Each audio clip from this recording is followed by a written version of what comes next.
મિત્રો, આજે નલિયા ખાતેથી બહુજન આર્મી સંગઠન દ્વારા અબડાસામાં શિક્ષકોના ઘટના કારણે વિદ્યાર્થીઓનું ભવિષ્ય અંધકાર ભણી ધકેલનારા પર જબરદસ્ત રોષ પ્રગટ કરી જવાબદાર તંત્રને આવેદનપત્ર પાઠવ્યું હતું. જો રિપોર્ટ.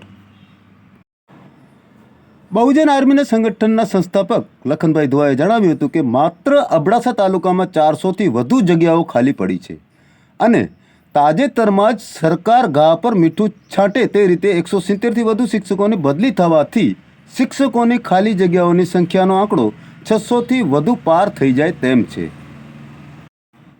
મિત્રો, આ તથ્યો એ સાબિતી દર્શાવે છે કે કચ્છનો વિદ્યાર્થી સમાજ શિક્ષણના તત્વજ્ઞાની અને બંધારણીય અધિકારથી વંચિત થઈ રહ્યો છે.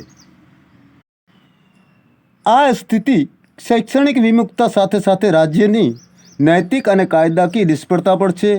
તો શું છે આ ગુજરાત સરકારની નિષ્ફળતાની રણનીતિ? સાંભળીએ બહુજન આર્મી સંગઠનના સંસ્થાપક લખનભાઈ ધુઆને. કહેવાય ગુજરાત સરકાર માટે કે કચ્છમાં 4700 શિક્ષકોની ઘટ હોય અને કચ્છનું મુખ્ય મથક એટલે આમ કહી શકાય કે અબડાસા જે રેવન્યુ સૌથી વધારે આપે છે, ગુજરાતનો મોટામાં મોટો તાલુકો અબડાસા અને અહીંયા શિક્ષકોની ઘટ 600 શિક્ષકોની ઘટ અબડાસામાં છે. કચ્છમાં 4700 શિક્ષકોની ઘટ છે.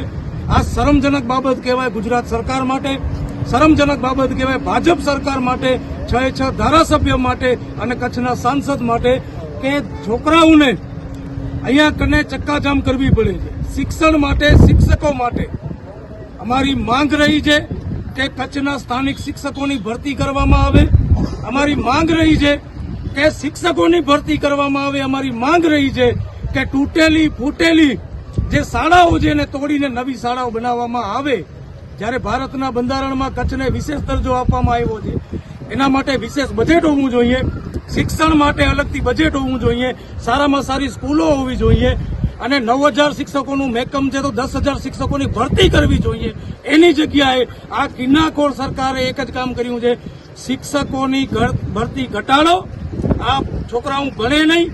આ માત્ર ને માત્ર કોંગ્રેસ અને ભાજપના ઝંડા ઉપાડવા માટે, વોટ વેચાતા લેવા હોય, અભણ બનાવવા માટે, કચ્છના બાળકોને, કચ્છના ભવિષ્યને રોંધવા માટે જ આજે સરકારે કાવતરું કર્યું છે. એના વિરોધમાં આજે નલિયા હાઈવે ચક્કાજામ કરવામાં આવ્યું છે.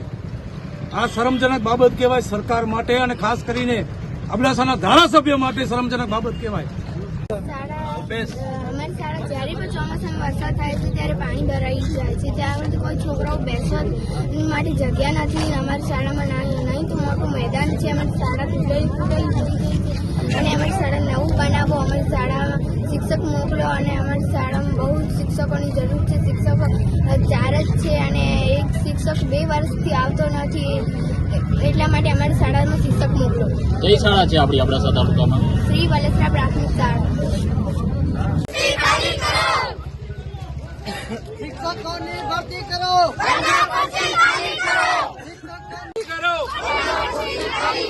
શિક્ષકોની ભરતી કરો. શિક્ષકોની ભરતી કરો. શિક્ષકોની ભરતી કરો. શિક્ષકોની ભરતી કરો. શિક્ષકોની ભરતી કરો. શિક્ષકોની ભરતી કરો. શિક્ષકોની ભરતી કરો. કચ્છવીર ન્યૂઝ ચેનલ સાથે હું મનોજ રાઠોડ, સાથે રિપોર્ટર અસલમભાઈ નોતિયાર. જય હિન્દ.